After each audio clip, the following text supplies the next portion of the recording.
The Assembly will now hear an address by His Excellency George Manneh Weah, President of the Republic of Liberia. I request protocol to escort His Excellency.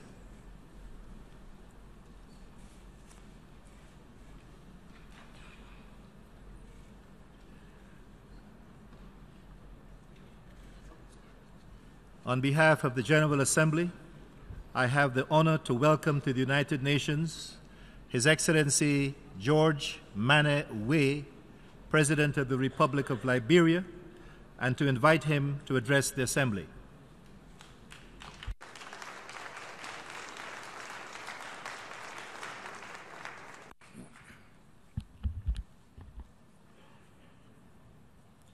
Your Excellency Maria Fernanda Espinosa Garcias, President of the 73rd Sections of the United Nations General Assembly, Excellency Antonio Guterres, Secretary General of the United Nations, Excellencies, Heads of State and Government, and Heads of Delegations, distinguished ladies and gentlemen. I am honored to address this 73rd section of the General Assembly of the United Nations on behalf of the government and people of Liberia. Allow me, first of all, to congratulate you, Madam President, and the government of the people of Ecuador for your elections as President of the 73rd section of this August Assembly.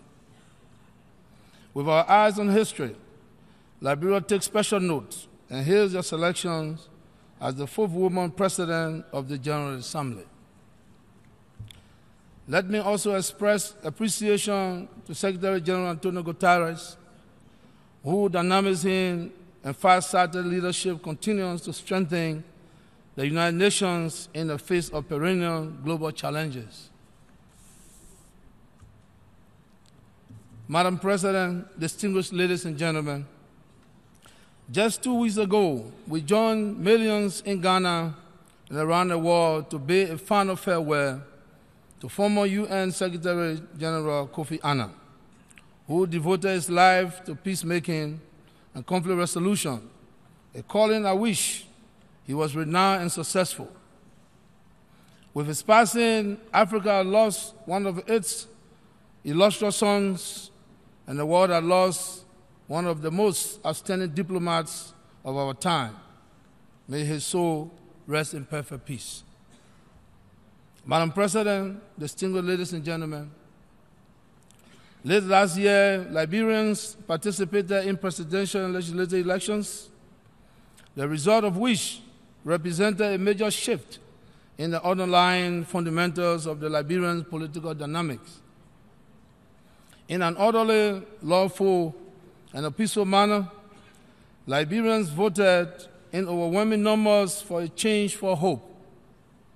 This was the first time in 73 years that Liberians enjoy a peaceful transfer of power from one democratically elected government to another. At the end of the long campaign, when the results were announced after the runoff, it became clear that the pendulum swung in the direction of useful leadership, and the paradigm has shifted in favor of change and transformation. The United Nations and its various bodies, as well as regional organizations and many of our bilateral partners and friends, were direct witnesses to the maturity of the Liberian electorate, our respect for law and order, and the successful democratic processes. As standard bearer of the winning coalition for democratic change, the mantle and responsibility of leading this transformation therefore devolves upon me. When I was inaugurated as the 24th President of Liberia on January 22, 2018. The challenges of leadership are enormous, but in each and every one of these challenges, I see opportunity to make things better and to bring permanent improvements to the lives of all Liberians as we devise policies and programs that will have a lasting and positive impact on the lives of our citizens. Madam President, the umbrella program under which we intend to pursue prosperity is the Pro-Poor Agenda for Development and Prosperity, our national development plan for the next 5 years. This is not an agenda only for the poor. It is for the benefit of all Liberians. But it is a policy framework that gives priority to the alleviation of poverty, and its core objectives and focus is to reduce the marginalizations of the most vulnerable, while at the same time creating a conducive atmosphere for the middle and upper income Liberian to grow and prosper. We want to build a harmonious society based on the goal of economic empowerment, especially for the underprivileged. Our Pro-Poor Agenda is therefore designed to give power to the people, promote economic diversification, protect sustainable peace, and encourage good governance.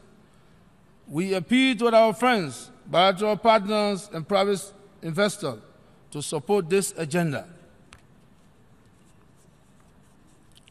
Madam President, as we focus on actions plan to implement our development agenda, we are acutely aware of the vulnerability of our youthful population, who are clearly disadvantaged as a result of high unemployment and lack of access to quality educational opportunities.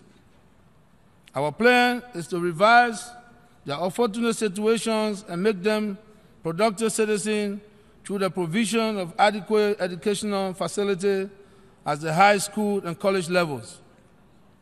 For those who still have interest in pursuing academic programs, for those youth that are left behind due to the disastrous civil crisis and who have outgrown their school years, my government is investing in technical vocational education and training programs to build their entrepreneur and the marketable skill set.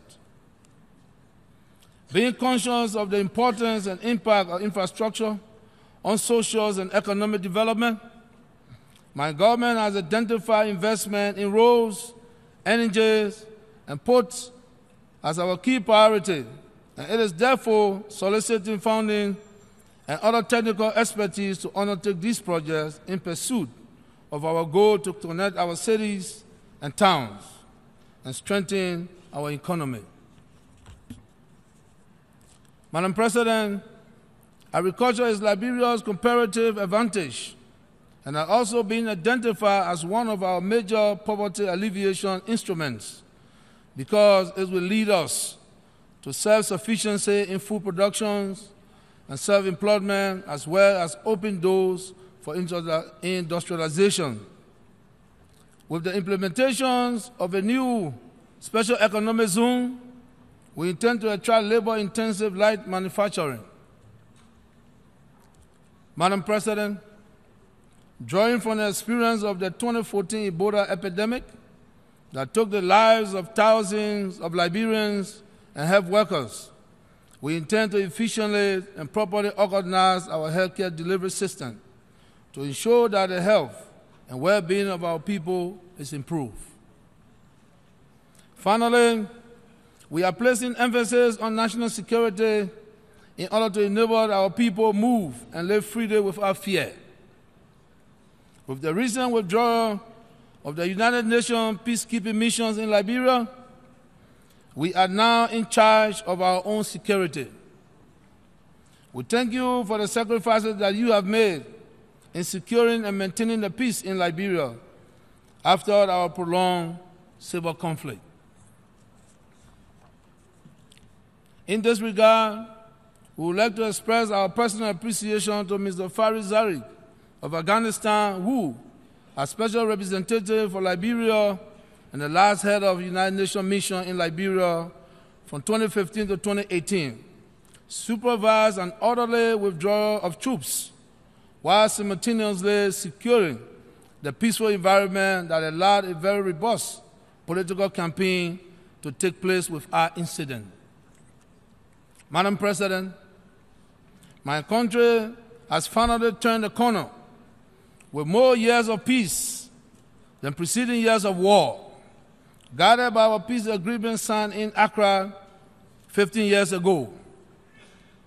We thank the members and the Security Council of the United Nations for the UME peacekeeping mission, which brought stability and help us rebuild our institutions and communities. We are a peacekeeping success story, and we are grateful for the support given. But a nation which has experienced civil war must never take peace for granted and forget the long shadow that years of conflict still cast over people's lives. We must realize and appreciate that ours is a state of fragile peace. Our people across the country still bear the scars of conflict.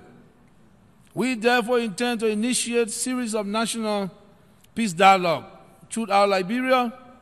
We must restart those difficult conversations at the local level and include our youth so that they and we do not repeat the costly mistake of the past.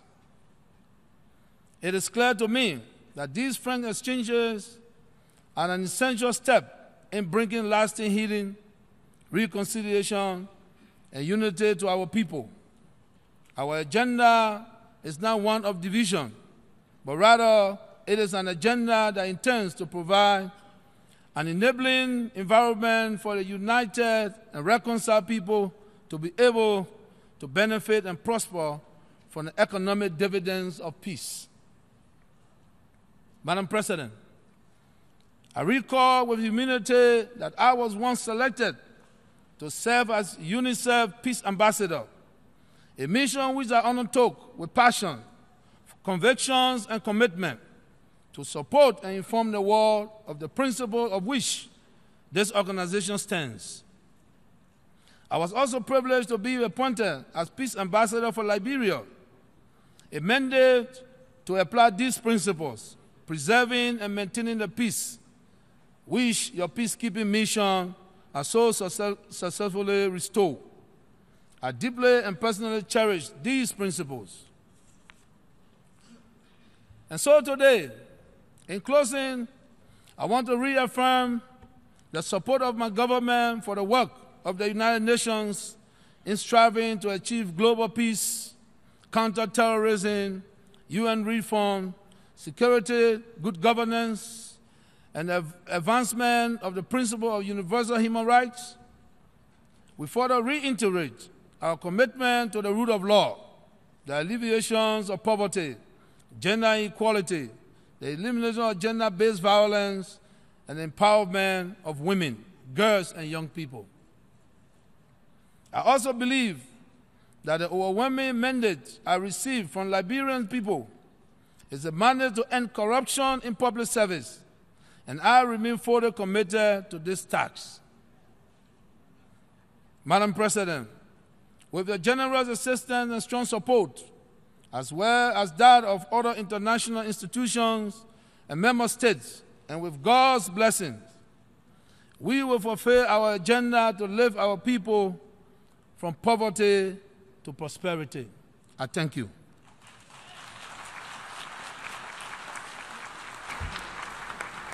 On behalf of the General Assembly, I wish to thank His Excellency George Manneh Weah, President of the Republic of Liberia, for the statement just made. May I request representatives to remain seated while we greet the Head of State.